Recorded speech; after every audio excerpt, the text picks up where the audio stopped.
With the New York Times in one hand and the Catechism of the Catholic Church in the other, Al Kresta is ready for conversations of consequence. We do not train to be merciful here. Mercy is for the weak. Pope Francis has declared the year of mercy. The message of divine mercy is the heart of the gospel. You said it very well. ISIS claims they have more terrorists in America. What you talking about, Willis? This is not a time to be afraid, though. If God be for us, who can be against us? Nobody! Broadcasting from the studios of Ave Maria Radio in Ann Arbor, Michigan, and taking a closer Catholic look at current events, issues, and ideas. This is Kresta in the Afternoon. What you do is so critically important. That's a great analysis. You nailed it. This was strong in this one. It's showtime. Well, let's start the insanity. You have proved yourself worthy. Will you join me? Who's with me? Let's go! Well, good afternoon. I'm Al Kresta. Glad to be back in the United States, but still suffering from some jet lag and anxious to talk about this extraordinary experience of following in the footsteps of St. Paul. So, a great trip. I don't want to minimize it at all, but in light of the presidential election, I want to come back to that topic because it's still hot. The president-elect, Donald Trump, making a number of appointments. There'll be more, of course, and that's dominating the news right now. But we should also, last Wednesday, from Rome, Nick and I put together a program and asked a number of folks who have been guests on this program over the last few years, got their impression of the Trump victory. And today, we get your impression of the Trump victory. The question will be, why do you think Donald Trump won? Were you surprised? I'll tell you in my case, well, it was yes and no. I thought it would be close. I think if I had to lay money on it, I would have said Mrs. Clinton was going to win, but I was quite certain it was going to be close. I thought the polls had been tightening, and I did think there was a vote out there. A lot of, think about it. Mrs. Clinton, at one point, she did walk this back, but at one time she called 50% of those who were Trump supporters, she called them deplorables. If the former First Lady, who's actually running for office, is so cavalier as to call you a deplorable, you're not going to be all that anxious to tell pollsters that you're going to be supporting Mr. Trump, right? So I think there was a lot of that vote. But this was the most contentious, but also the most interesting presidential campaign we've had, certainly in my lifetime. It's the 8th campaign that I've been on the air to work through. And I have to say, never has there been so many subtleties. Never have there been so many confusing moments. Never have there been such candidates who had such disapproval. Many people felt that the strongest argument for one candidate was how bad the other candidate was. But let's try as Catholics to think through this, and here's the number, 1-877-573-7825. That's 1-877-573-7825. But first, let's get to the headlines with Nick Tom. Well, let's go right now to Bob in Dallas, listening on you affiliate, Red Sea. And, Bob, it's good to have you with me. Thank you, Al. Can you hear me? Yeah, I hear you fine. Great. Well, when I was thinking about the pro-life issue, and there was definitely a difference between the parties in that regard, and then it became more and more obvious in the last debate where they basically walked one candidate all the way up to the edge of partial birth abortion. Yeah. And then when you think about the messages that came out from our bishops, towing a very fine line between endorsing somebody in person and talking about the issues. And there was a seed that was planted that sometimes takes a little while to germinate. And when other things happen nearer to the election, people said, now I do need to vote on this primary issue. Yeah. And there is still some fear that the Donald Trump presidency, some things that he said or whatever. But I was talking to a friend of mine the other day, and I made the comment, but we surround ourselves with a team to do the work of the nation. And I am so impressed with Mike Pence that piece of the ticket and the pro-life message to mobilize more people to vote the right way, I think put him over the top. I think that when he made two things related to what you said. One is the Pence choice. I think that settled it for a lot of people. They thought, okay, Mr. Trump may be ignorant on a lot of these issues, but he's listening to the right people. And I think both the Pence decision and the list of justices for the Supreme Court indicated that these, even though these are topics he was completely clueless on, he did have advisors. And in fact, this is true now. I have a friend who's working in a transition team that deals with this whole question of the HHS mandate and abortion. And so we've got a lot of very positive input into this administration right now. And this wasn't clear at first. It started to become clear when he made the commitment to Supreme Court justices and then when he brought Pence on board. So I agree with you. I think that was a catalyzing moment, at least for Catholics. I think for evangelical Protestants, too, although I think they were easier to convince. I think, they're white evangelical Protestants are to the Republican Party what African-American voters are to the Democratic Party. They vote about between 80 and 85%, I think, for Republicans, and African-Americans are similar. I mean, if you took a look at Washington, D.C., for instance, the vote there went, I think, 95% for Hillary Clinton. This is crazy. And the sad thing is that the group that's been marginalized the most by the pro-life issue has been the minorities. Yeah, that's right. Well, Bob, good talking with you. Thanks. And I think that's a good first insight into the Trump victory here. He did successfully persuade pro-life people that he was, in fact, going to go out on a limb. Now, he was on 60 Minutes last night talking about the abortion issue. We may play that exchange with Leslie Stahl a little bit later. 1-877-573-7825. We'll go to Cincinnati, one of my favorite cities. And Mark is there listening on Sacred Heart Radio. Hello, Mark. How you doing today? I'm doing great. Well, I think one of the things that might have gotten lost somewhere along the way is just how much of America never really recovered from the last economic crisis. Yeah. I mean, if we think about the millions of people that lost their homes, the millions of people that ended up upside down in their mortgages, the number of small businesses that failed and just shut down, the impact of regulation, all these things take a toll. And, it's cumulative. It's like barnacles on a ship. Eventually, there's more damage. And all across America, a lot of places just haven't recovered, but it's easy for people who are doing well to say this doesn't impact me, or the world I live in is fine. Yeah. But if you have a big family and you live in the Midwest, you might have a lot of problems. Here in Cincinnati, there's billboards everywhere about turn in your heroin dealer and, detox programs and drug treatment programs. It's such a big problem. Right. So then you have these people that come along and tell you, everything's fine. This is that, this is that, this is that. And things aren't fine. You got Hillary going down to West Virginia telling these coal miner families we're going to shut down the mines to save the ecology, but there's no other careers. Right. Everybody's dealt with the consequences. I mean, I lost a business up in Idaho because of NAFTA. We couldn't compete. So I think a lot of people just said, you know what? I'm tired of being lied to. And I think that our nation is in the exact same position our church is.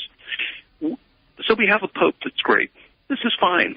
But the pope is telling the bishops, and the bishops are telling the priests, and the priests are telling the people, it's up to you to get out here and evangelize your friends and your relatives and your neighbors, and you make this happen because there's only a finite number of us.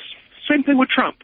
If we want to get this thing turned around, we have to get out of our comfort range, our told you so, our smugness, our trips, and we got to go out here and take our nation back, or we're not going to have a nation. Just like we're not going to have a church.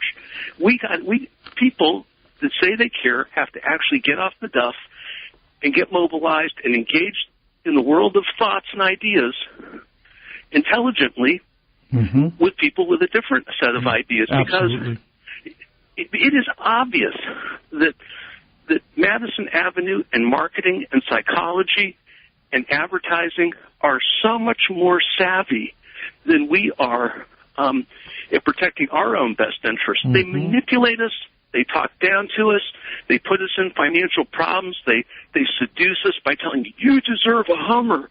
Well, who you deserve what, man? You can afford a Kia. Get over it, right. you know? Yeah. Well, you this deserve is what a college education. Yeah. This is what they do. And I do a talk called Be Not Conformed to This World, where I take my position on St. Paul's comments at Romans chapter 12. But we have the entertainment industry, the marketing industry, advertising industries, the news industry, entertainment, all create extravagant expectations of what we're supposed to, what we deserve out of life. And it's you got your finger on it. Pick up a book, by the way, called The Image by Daniel Boorstin. It'll echo what you're saying.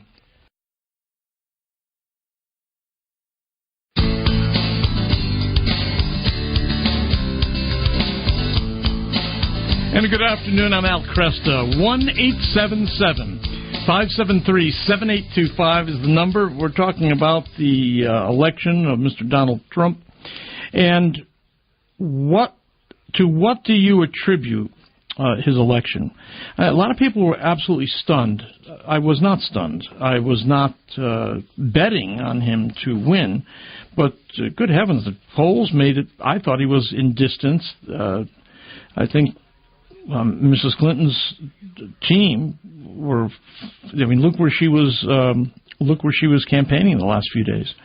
I think she was scared, but it was exciting. It was an exciting vote. You know, give it that. It was entertaining, and we've got ourselves a stay of execution. It seems to me, or a reprieve, or a divine intervention of divine mercy here, because for all the problems that Mr. Trump may have, they were not the problems of Mrs. Clinton, who again, never saw an abortion she didn't like and was rearranging her thinking on religious liberty to actually reduce opposition to abortion in America. I mean, these are things we know. I mean, she's on the record saying these things. So I'm trying to stick with what I know. And that's how I eventually made my decision on voting. There's some things we know. There's a lot of things we don't know. But we have to exercise our vote based on what we know, not on what we suspect or fear. Let's go to your calls, 1-877-573-7825. That's 1-877-573-7825 to Omaha, Nebraska. And KVSS, Mary, good to have you with us. Yes, hello. Thank you so much for taking my call. I'm really enjoying the show today, and I just want to say that I believe we need to give a little more credit to the pro-life vote outside of Catholicism. A lot of our Christian friends are as pro-life as we are, and we want to make sure that we know that they carried a lot in this election as well. And I want to thank our bishops, our pastors, our priests in Nebraska who helped us to learn about the issues, who helped us to learn how to vote a good moral conscience. Good. And I really appreciate that. I think it made a huge difference, and I think it helped a lot with your divine intervention theory. Yeah. I think that, look, this is something that priests and bishops are supposed to do. The formation of conscience is a major part of the Christian life. I mean, this is about developing the mind of Christ. It's about, as the book of Hebrews says, having our senses trained to discern good and evil. The formation of conscience is not a a secondary matter. It's a major matter. That's right. It's unfortunate that the only time we seem to talk a lot about it is when we come near election time. Well, so many of us, really, our conscience is formed by the Ten Commandments without any deep study. Right. Right. I didn't kill anybody, so it's okay. They didn't kill anybody, so I guess I can vote for them. Well, that we have to dig deeper. We have to listen to so much, and there's a great book out by our Deacon Keating. Oh, yes. Regarding the moral conscience, and I'm so deep into that I have to read it again. Yeah. One of my favorite people, by the way. So, yes, he is. Yeah. Yes, he's awesome. Thanks so much, Thank you Mary. for taking my call. Yeah. Bless your day. I got a letter on this. Let me share this. I'm not going to share the name because I didn't ask him if I could. But this came in, and I did respond already in a return email. But this person wrote that he was having some struggles as to why before the elections I always declined to say who to vote for. Well, I thought we made this clear. My program was running on between 300 and 350 Catholic stations. I think probably all of those stations are incorporated as 501c3 nonprofits.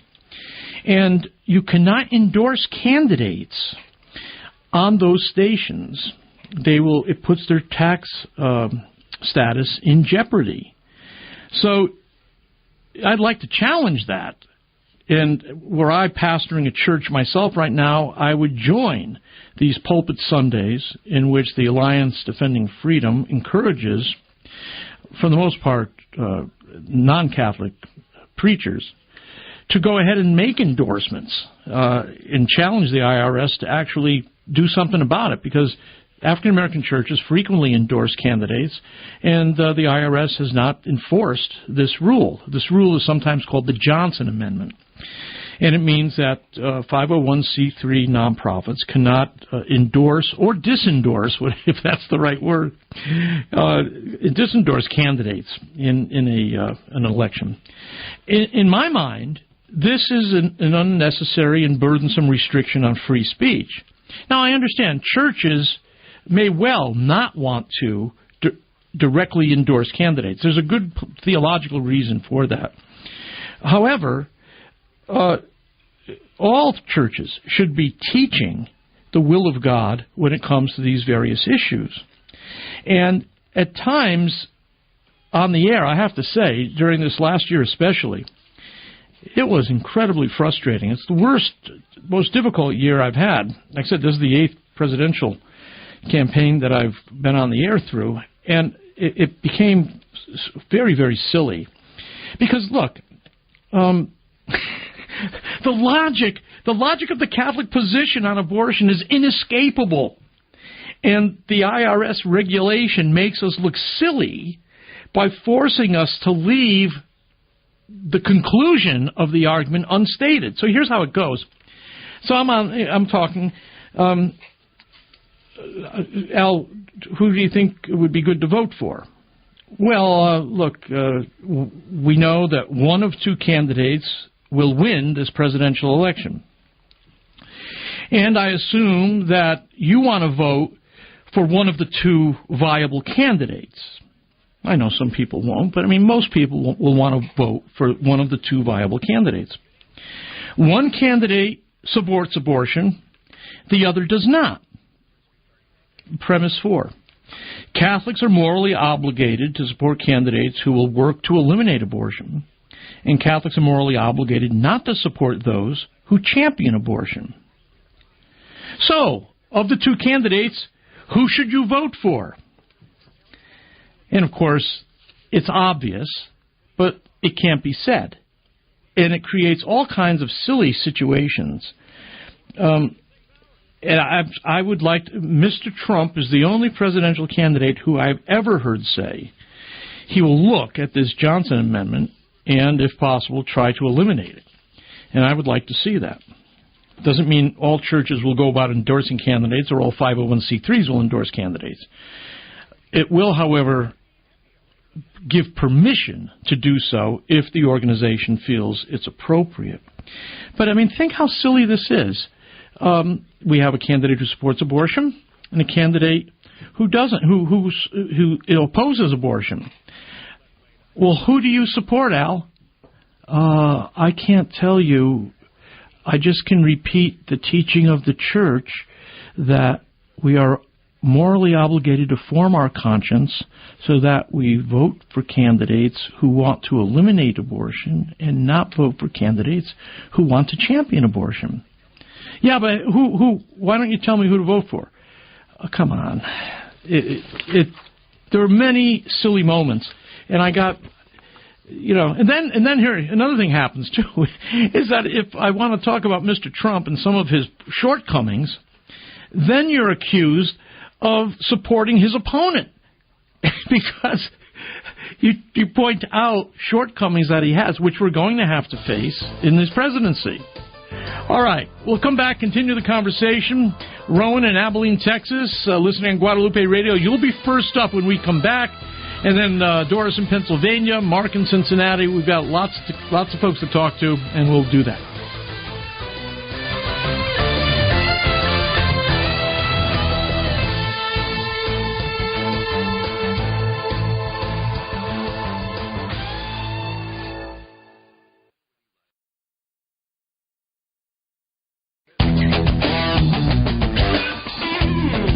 Good afternoon, I'm Al Kresta. Continuing with your calls, let's go to Pennsylvania. Doris is listening there on Holy Spirit Radio. You're up, Doris. Hi, Al. Hi. Thank you. I think it was the prayers of the people for the saving of a nation. There were so many people praying. I was praying just for this God to choose the one that would be best for the saving of the nation. And I think we got that. Well, let me tell you, prayer is, according to St. Paul in 1 Timothy chapter 2, prayer is our first political duty. And our phrase here is build the church and you'll bless the nation. And part of that is making sure that before we talk politics, we do the work of prayer. So I don't disagree with you. People were praying. Many, many years ago, 1974, the first book that I gave away to friends of mine after I became a Christian was a book called Shaping History Through Prayer and Fasting. So when you talk to me about prayer being shaping the world, I'm with you 100%. Absolutely. Right. Thank you very much. Yeah. Thank you, Doris. This is the there's a what was the name of that book? Hold on a minute here.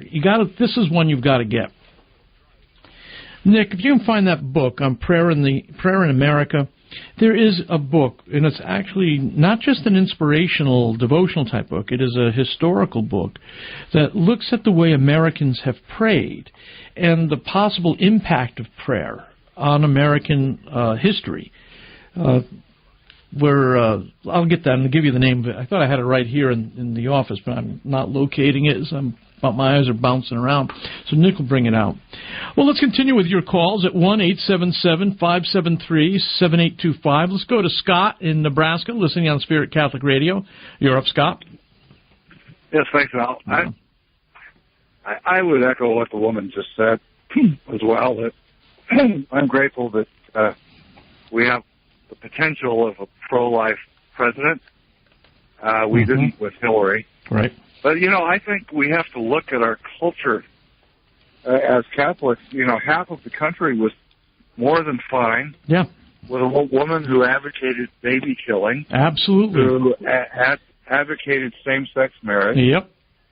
Personal life was beyond the pale. We don't even have all the details of that. And what I think is that, and many of the people that voted for her, of that half, were Catholic. And I think what we need to do is, pray for our president, but also, as a previous caller said, get to work. We've got to evangelize this country and renew this country. Half of the country, and I'm painting with a broad brush, I understand, but half of this country's in the dark. Well, we need to reclaim our culture. Yeah, I don't disagree. I don't disagree with you, obviously, but I think it's even before that, and that is the problem is the church. I mean, Look, you just mentioned it. You got roughly half of self-identified Catholics who voted for a pro-abortion candidate. And there are other aspects to this. I'm staying focused on abortion because we have greater moral clarity on that than other issues. But the point is, anybody who thinks that this election represents a revolution or a mandate is nuts.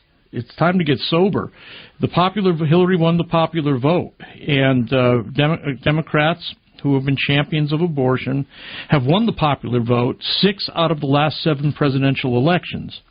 So the culture precedes the politics, and you can't change the politics over the long haul if you don't change the culture first. And I think that's what you're saying. And I'll take it back even further, which is to say, out of cult, or out of the religion, comes culture. How we worship is how we work, how we build our culture. So out of cult comes culture. Out of culture comes politics. And so I'm with you. I don't think I think we should see this as a stay of execution, a reprieve, an intervention of mercy, but it is not a revolution. Right.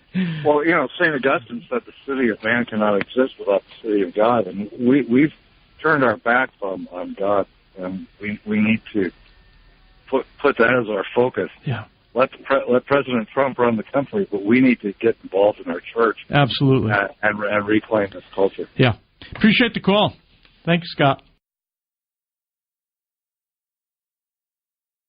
And our number, by the way, is 1-877-573-7825. We'll go to John, listening in Ohio. Good to have you, John. Hey, I thought that this was kind of a morally vacant election. Yeah, absolutely. I think that both candidates, including the one who won, disturbed me. Yeah. As a man, I find the way he has acted with his wife and wives, and his comments were very morally vacant. And so I really took that was an aspect that really played into my decisions. Yeah. At the booth, voting booth. Yeah. Look. This is. I received more. Like I said earlier, I've done 8 presidential campaigns before. I've never received so much hate mail than I received this year, because I refuse to ignore Mr. Trump's shortcomings. This is. What can I say? The fact that I criticized Mr. Trump didn't mean I supported his opponent. In my mind, the way I went with that, I'll just tell everybody what I did here. Though I thought Mr. Trump had great problems, I decided to vote straight-ticket Republican for the first time in my life. And I did that simply because I wanted to make a statement about a set of principles embodied in the Republican platform, irrespective of the candidate. But I do think that we should be watching what goes on here, because Mr. Trump's shortcomings will not change automatically because he was elected president. The same moral shortcomings that were there 2 weeks ago, 3 weeks ago, are going to be there tomorrow. And they will. We should be aware of that. And this is what I'm saying. Nobody should be running around thinking this has been a mandate or a revolution, or we've elected a messiah or a savior. We haven't. No. And his actions and his comments really, for me, made it strictly an issue on the economy and foreign affairs, because of the way he has acted and behaved in the past. Yeah. Yeah. Well, like I said, there are plenty of areas to critique him on. A lot of people ask me off the air and on the air how I was thinking about this, and I'll do the summary that I did for everybody. I got tired of trying to figure out what I didn't know. Will he do this or won't he do this? Can I trust him here or can't I trust him there? Is he going to have a conversion experience? I finally said, look, I'm going to vote for what I know not for what I don't know. And what I know is this. One, I've watched Hillary Clinton for a long time. I know, I've had friends who've talked to her. She is an abortion champion. And she wants to expand the abortion franchise, and she wants us to pay for it. And now she's added another element. She wants to relitigate religious liberty so that it's more restrictive, so that conscience exemptions would be lost. So pharmacists would have to dispense, Catholic pharmacists would have to dispense contraceptions, Catholic hospitals would have to perform abortions. She has spoken that way. Now, I know those things. What do I know about Mr. Trump? I know that Mr. Trump was the most ignorant presidential candidate a major party ever fielded.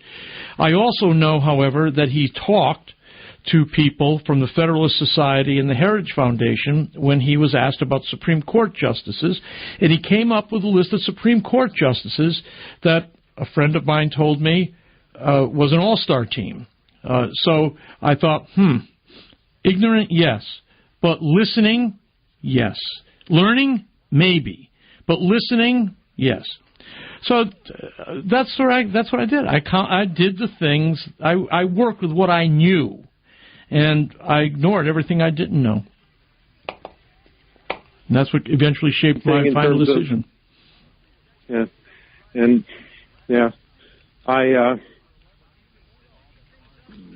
I appreciate that. I just maybe took a different path. Yeah, that's fine. This is what I tried to say through the whole season, and that is Christians are trying to think with the mind of Christ. These areas have to be worked through, and we have to be willing. We can't have these issues are not thought out for us ahead of time. We have to apply the principles we know to the situation. And I have good friends whose behavior in the voting booth was different than mine, and I don't have any problem with that. I know people who wrote in candidates. I unfortunately know people who didn't vote at all. 1-877-573-7825. Continuing with your calls, we'll go to Alabama, where Steve's listening online. It's good to have you, Steve. Hi, Al. Thank you so much for taking my call. Sure. I really enjoy your show. Thank you. So my reactions actually, Al, are really similar to yours. I was yes and no. He could win. He could not win as well. I was surprised that he won to a certain extent. I was surprised as well that it was close, but I think what you said earlier nailed it, though. She kind of sunk her own ship when she made the deplorables comment. And I just, because I was never happy about voting for Trump, but I'm not going to vote. I'm going to vote a Catholic conscience as best as I can form it. And I can't vote for a pro-choice Democrat. I can't do it. I'm not going to do it, and I'm going to do the best job I can with the vote I have. So that made an easy decision for me. In one perspective, a lot easier to describe me as that. Although I think she was more talking about people that were rabidly Trump supporters. Which, I mean, I'll be honest with you, this is the third election I've had to hold my nose and vote. But there's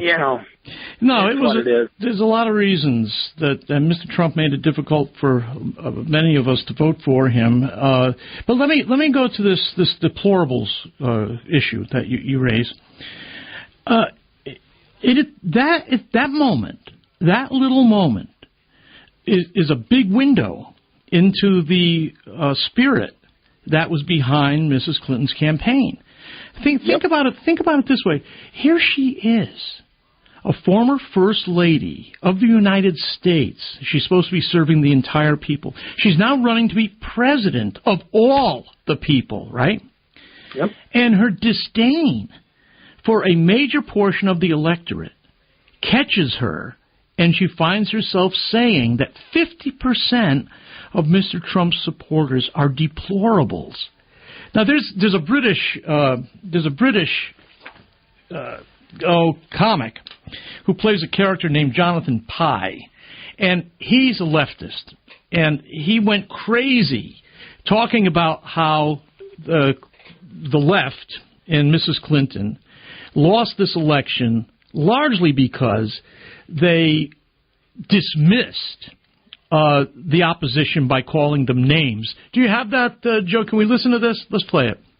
How many times does the vote not have to go our way before we realise that our argument isn't won by hurling labels and insults? When will we learn that the key is discussion? The left is responsible for this result because the left have now decided that any other opinion, any other way of looking at the world is unacceptable. We don't debate anymore because the left won the cultural war. So if you're on the right, you're a freak.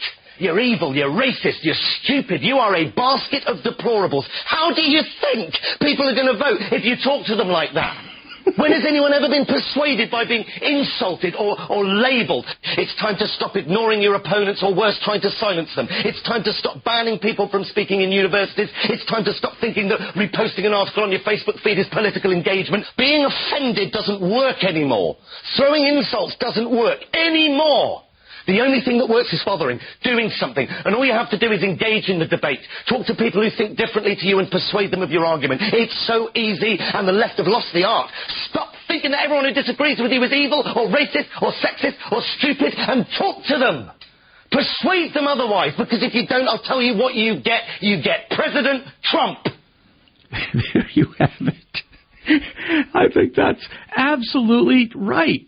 The left, they condescended to, especially the white working class or even white middle class, who oppose same-sex so-called marriage, who continue to say that abortion is a form of murder, who wanted to stand in support of law and order in spite of some of the terrible things that were done by police this year. Instead of engaging the argument, they criticized. They used name-calling. And that moment when Mrs. Clinton used the word deplorables, I think that cost her far more than she even realizes to this day. It just crystallized the whole spirit of her, well, can't even call it an argument. Name-calling is what it was. Steve, you with me? Yes, I'm still here. Good. So, go ahead. I think between that, and I'm going to coin a phrase, anecdotal, but between that and the Democrat quote-unquote war on coal, wanting to get rid of the coal industry, Obama was on the record talking about he's going to bankrupt it. I think those two things there are what, because you nailed it. Yeah. About Minnesota, not Minnesota, I'm sorry, Wisconsin and Michigan, because my computer science class is studying data. And Macomb County, the county you're just talking about, Trump won 53-42. Yeah, I know that county very well. And yeah, this is one of the things that I think people are surprised by. Charles Lane over at the Washington Post thought that environmentalism worked against the Democrats this year because the 25 most coal-dependent states for electricity generation, Trump won 20 of them. In Ohio, Michigan, and Wisconsin are the three most coal-dependent states, and it looks like he's won all three of those.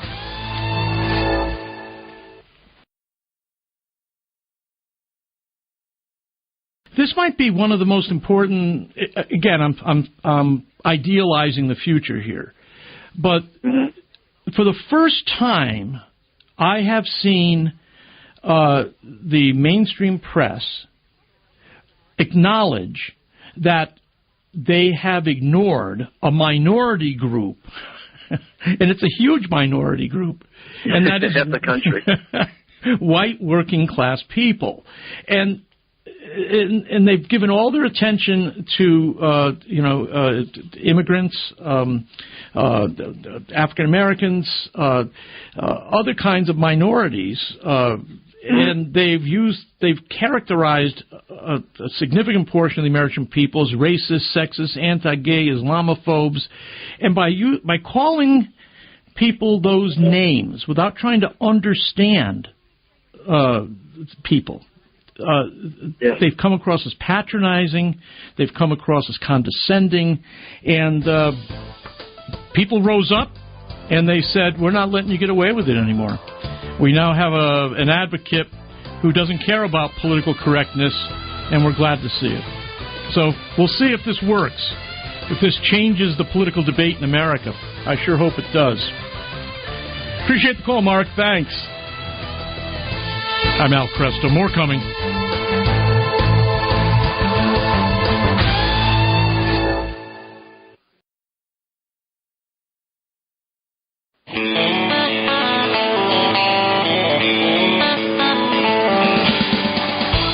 And good afternoon. I'm Al Kresta.